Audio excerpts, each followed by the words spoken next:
Cette semaine qui est celle du déconfinement, semaine qui pour certains verra la reprise des activités à des rythmes plus ou moins soutenus, plus ou moins lents. D'autres resteront peut-être encore chez eux. Donc, en tout état de cause, il est bon encore cette semaine de placer une posture. Et on va placer cette semaine une posture d'assise. Alors, il n'y a pas en tant que tel de famille, comme il y a les familles d'équilibre, les familles, etc., de familles d'assises. Mais il faut savoir que toutes les postures préparent à l'assise et préparent à l'assise la posture des postures qui est le lotus. Mais il y en a d'autres quand même. Dans les postures d'assise, il y a d'autres postures que le lotus et ses variantes, mais elles ne sont pas si nombreuses que ça en fait, les postures d'assise. Elles sont, puisqu'en fait les caractéristiques vont se ressembler, c'est l'érection de la colonne vertébrale, de bien placer le recul de la tête, dans la plupart des postures, à quelques exceptions près, de pouvoir descendre les genoux au sol, ce sont des postures qui ferment les circuits énergétiques et permettent une circulation interne de l'énergie, aucune déperdition énergétique.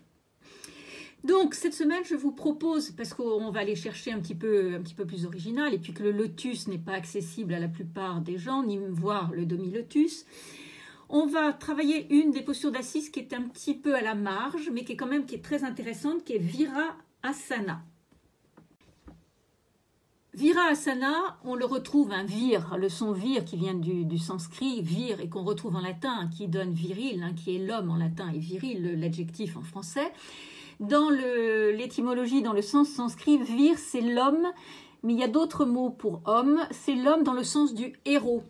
Héros comme H-E, accent aigu, R-O-S, pas le héros, celui qui annonce, mais le héros, celui qui est courageux, etc. Donc, et qui a en plus un statut pratiquement de demi-dieu. Alors, Virasana, on va le travailler cette semaine sous deux approches. La posture classique, que peut-être certains d'entre vous connaissent et qui n'est pas forcément facile d'accès, mais on va essayer. Et une variante de Virasana qu'on va placer en premier, puisqu'elle peut préparer pour les autres. Alors, Virasana, contrairement aux autres postures d'assise qui toutes vont ouvrir énormément les hanches, mettre les hanches en rotation externe, il y a deux exceptions qui gardent les hanches plutôt en fermeture, en rotation interne. Ce sont d'une part Vajrasana, la posture du diamant, de la foudre, l'assise sur les talons, et justement Virasana, la posture du héros. Plaçons d'abord la première variante de Virasana. Venez vous asseoir, c'est une assise.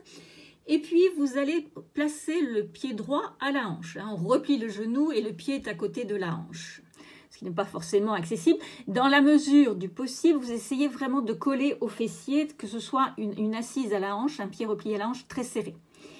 Et puis, de l'autre côté, maintenant avec le pied gauche, on va essayer de venir mettre le pied gauche comme une forme de demi-lotus, mettre le pied gauche au-dessus de la cuisse droite. On pose les mains sur les genoux, plus vers les genoux. Les doigts sont dirigés vers l'extérieur et on a légèrement replié les pouces à l'intérieur des paumes. Colonne vertébrale très redressée, recul de la tête, menton près de la gorge, regard bien à l'horizontale. On exerce d'un côté, puis on exerce de l'autre, avec une respiration intermédiaire au milieu. Virasana plus classique, celle qui est le plus souvent installée, en assise.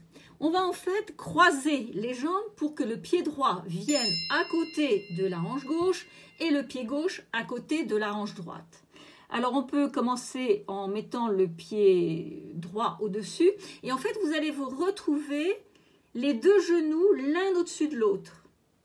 On a croisé donc le pied droit à gauche, le pied gauche à droite. On est bien en assise et en fait on se retrouve les deux genoux l'un au-dessus de l'autre à la verticale. Alors là, on peut installer, les pieds sont en retournement, c'est-à-dire qu'on les installe sur le coup de pied, ce qui était d'ailleurs valable aussi pour la posture précédente. Les pieds sont sur coup de pied. Et pour les mains, cette fois-ci, ça peut être intéressant de venir placer les mains l'une sur l'autre, sans doigts entrelacés, mais les mains l'une sur l'autre, sur le genou du dessus, avec les coudes bien en ouverture et les épaules basses, parfaitement décontractées. Recul de la tête, menton près de la gorge, regard à l'horizontale.